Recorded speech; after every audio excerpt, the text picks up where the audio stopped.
안녕하세요, 김세연입니다.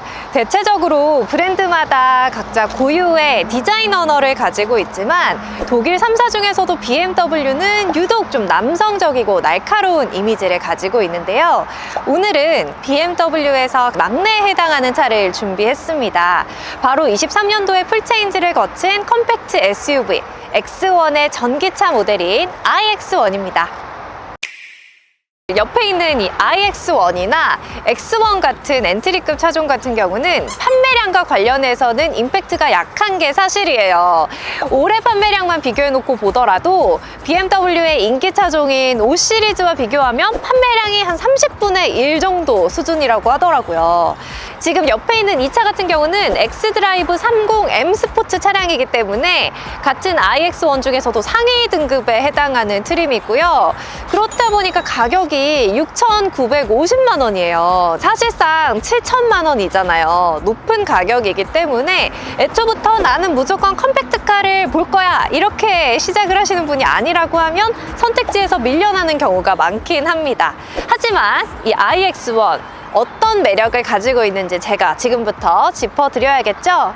네, 외관부터 살펴보면요. 여러분이 이미 알고 계시는 X1을 전기차 버전으로 만든 차량이기 때문에 이렇게 겉모습에서 느껴지는 차이는 X1과 크게는 없다 이렇게 보시면 되겠습니다. BMW가 가지고 있는 그런 X 시리즈의 남성적인 이미지를 그대로 담고 있고 이 기존의 X1의 디자인을 그대로 전기차로만 바꾼 모델이기 때문에 앞에 있는 이 키드니 그릴도 흔히 말하는 그 뉴트리아 그릴처럼 세로폭이 커지지 않았어요.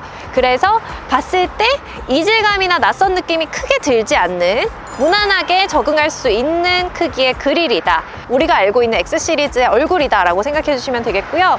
다만 앞쪽 부분이 막혀 있다는 차이점 정도, 그리고 들어가 있는 엠블럼의 겉테두리 면이 전기차다 보니까 파란색으로 한 번 더 둘러져 있다? 이 정도가 이 전기차 디자인의 차이점이라고 보시면 되겠습니다. 헤드램프를 살펴보시면 LED DRL이 적용이 되어 있는데요. BMW 고유의 그 날렵해 보이는 느낌의 인상을 전면부에서 갖추고 있습니다. 이쪽 본닛 부분의 라인은 막 많이 움푹 패이지는 않게 해놨어요. 그래서 앞에서 봤을 때 생각보다 듬직한 SUV의 느낌을 준다라는 게 제 생각이고요. 사실 X1이라는 이름 때문에 뭔가 차 자체가 엄청 작지 않을까 싶은데 투싼이나 스포티지급? 그것보다 오히려 살짝 더 큰 급이라고 하더라고요. 그래서 옆에 서서 봤을 때도 생각보다 차가 그렇게 작지가 않고 듬직한 느낌을 줍니다. 네, 측면부 디자인도 살펴보시죠. BMW SUV가 가지고 있는 디자인 그대로 적용이 돼 있는데요. 준준형급에서 본다고 했을 때는 절대 생각보다 작지 않구나 하는 크기의 측면부고요.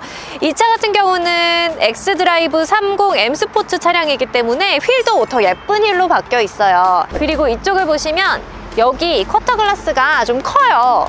크기 때문에 옆에서 봤을 때 차 자체가 더 큰 차 같은 느낌을 주는 효과를 주고요. 아래쪽 사이드 스커트 부분에는 하이그로시로 처리가 돼서 스포티함을 강조하고 있습니다.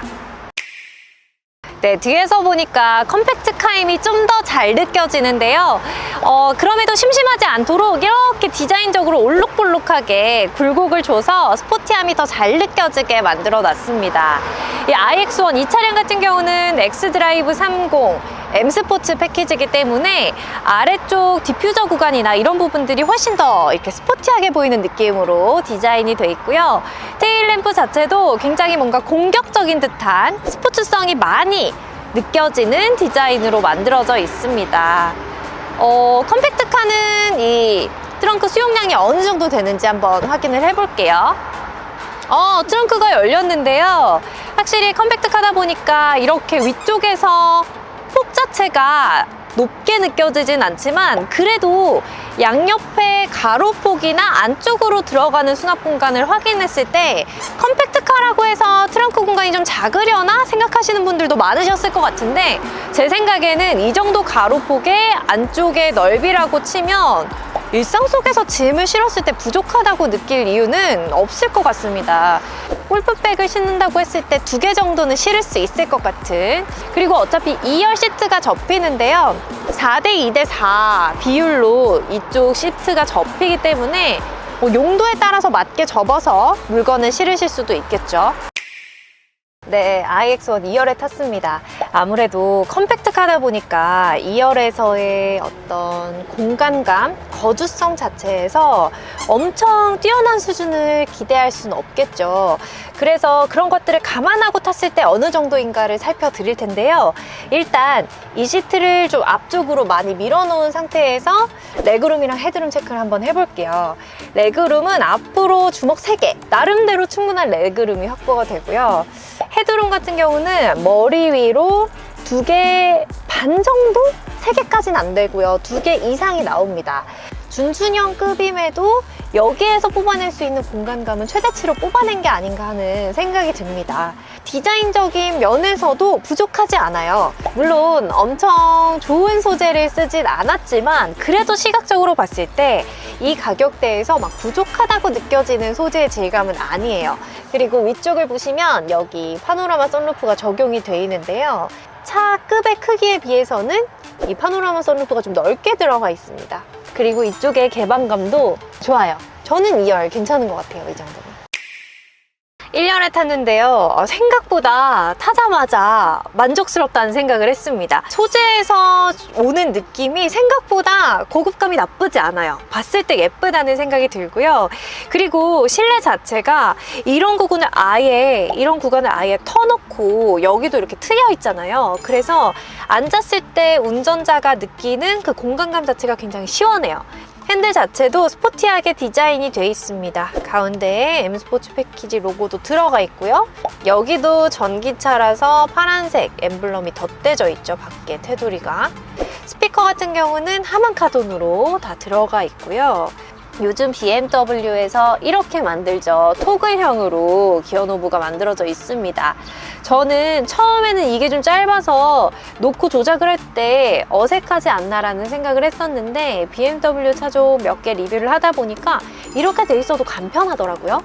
여기 플라스틱으로 나머지 버튼들이 이루어져 있고 웬만한 조작은 다 이 안에 터치식으로 들어가 있습니다. 역시나 인식률 굉장히 좋아요. 진짜 스마트폰을 조작하는 것처럼 너무너무 바로바로 조작이 쉽게 돼 있고 무선 안드로이드 오토 카플레이 다 사용하실 수 있습니다. 이런 소재가 금속이 아니고 플라스틱인데 마감을 굉장히 예쁘게 잘 해줬어요.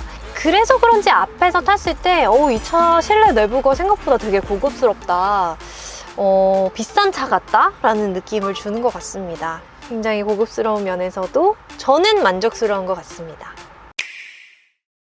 네, 지금부터 iX1의 주행을 시작할 텐데요. iX1 같은 경우는 5세대 BMW의 e드라이브 시스템이 적용돼서 최대 출력 313마력에 최대 토크는 50.4라는 강력한 성능을 발휘하는 차량입니다. 좀 엔트리급의 느낌이다 보니까 성능 자체가 좀 약하지 않을까라는 생각도 가지고는 계시겠지만 일단 전기차기 때문에 기본 출력이 좋고요. 그리고 이 차는 세그먼트 최초로 전기 자륜구동 시스템을 탑재한 차량이기 때문에 전반적인 안정성이 굉장히 좋고요. 접지력도 뛰어나서 눈이 오거나 비가 올 때도 훨씬 더 안정적인 주행이 가능하다고 합니다.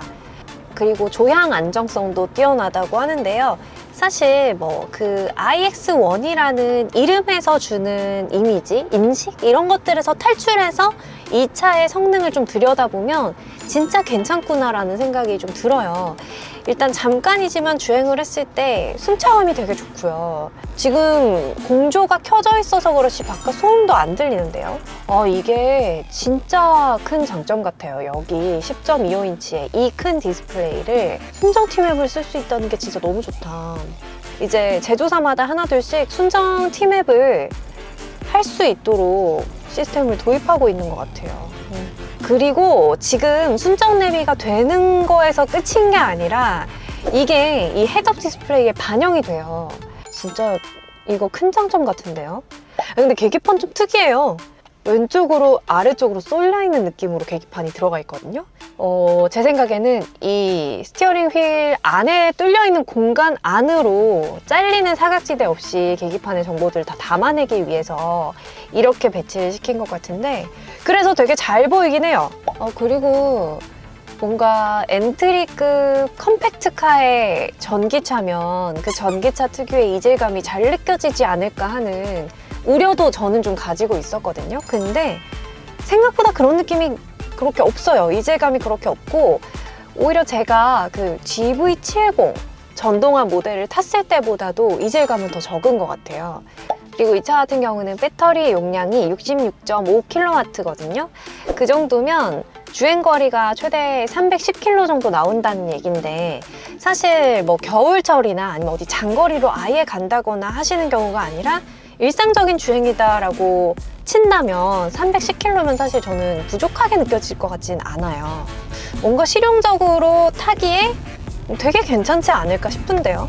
그리고 이 차 같은 경우는 드라이빙 어시스턴트 프로페셔널이 적용된 모델이기 때문에 한 단계 아래 등급인 플러스보다 카메라 대수가 더 많대요. 그래서 도로 이제 주행 보조 기능을 켰을 때 차선 유지나 앞차와의 간격 등을 훨씬 더 잘 잡아줄 수 있다고 합니다. 저는 주행 질감에서 느껴지는 만족도도 사실 이 정도면 충분하지 않나 싶어서, 어차피 1억이 넘으면 그 어느 정도 이상의 레벨로 간단 말이에요. 근데 그 아래 레벨에서는 이 정도 승차감이면 저는 충분하다는 생각이 듭니다. 물론 i5보다는 조금 떨어지는 느낌인 것 같긴 해요. 근데 그 차이가 실제로 주행했을 때 뭔가 불만족으로 이어질 만큼 크다고 보긴 좀 어렵고, 되게 높은 단계의 만족도를 원하시는 게 아니면 이 정도면 충분하지 않을까요? 그리고 실질적인 구매 가격을 따졌을 때 이 엑스드라이브 30 M 스포츠 패키지를 사지 않는다고 하시면 사실상 X1이랑 가격 차이도 많이 나지가 않아요. 전기차 메리트까지 생각을 해보신다고 하면 이 차가 그렇게 막 비싼 차는 아니지 않나 라는 생각을 하실 수도 있어요. 잘 생각해보면 전기차고 또 안쪽 공간도 생각보다 잘 나왔어요. 들어가 있는 기능도 있을 거 다 있고, 이렇게 따지면 괜찮은 선택지가 아닐까 하는 생각이 저는 막상 타보니까 들거든요. 이 iX1 총평을 해드려야 될 텐데요. 저는 생각보다 되게 괜찮다라는 생각을 했습니다. 이게 제가 컴팩트카 작은 SUV를 더 이상 좀 못 사지 않을까라고 생각했던 건 사실 공간감 때문이거든요. 1열에서의 공간감 차이는 저는 크게 체감하지 못하는 편이에요. 근데 2열에서는 이 iX1이 생각보다 2열이 아래쪽 터널이 없고 헤드룸이 넓어서 그런지 되게 쾌적해요. 생각보다. 키가 많이 크시다, 180 넘는다 하시는 분이 아닌 이상 불만족하지 않고 이 정도면 넓다 하고 타실 수 있을 것 같아서, 제 생각에는 전기차인데 내연기관 버전이랑 가격도 1000만 원밖에 차이가 안 나고 되게 괜찮은 선택지 아닌가요? 다음에도 또 실용적으로 잘 탈 수 있는 차로 인사드릴게요. 안녕히 계세요.